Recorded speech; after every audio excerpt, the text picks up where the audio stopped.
মাথায় যে কেন এত বুদ্ধি হলো। এদিকে আম্মু তার জামাইয়ের পছন্দের পিঠা বানাচ্ছে, রসবাগান পিঠা। আবার আবার গরুর পা পরিষ্কার করা লাগবে, আমাদের তো গ্যাসের চুলা, মাটির চুলা নাই।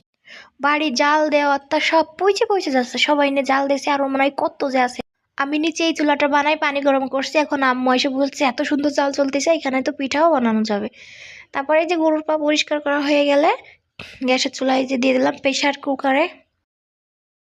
আম্মু বলতেছে আমার জামাই গরুর মাংস, গরুর পা এগুলা পছন্দ করে, প্রতিদিনই গরুর মাংস রান্না হয়, আজকে গরুর পা রান্না করছিল। এই যে তারপরে যে মাটির নিচ থেকে যে আলুটা তোলা হয়েছিল, ওই আলু দিয়ে বড় মাছ দিয়ে একটা তরকারি হয়েছিল, একটা ভাজি, এখানেও একটা ভাজি। আম্মু আমাকে বলতেছিল যে মা তুমি মাছের মাথাটা খাও, আমি ছোটবেলা থেকেই মাছের মাথা পছন্দ করি। আর আলুর তরকারিটা যে এতই মজা হয়েছিল, মাছের মাথাটা আমিই নিলাম।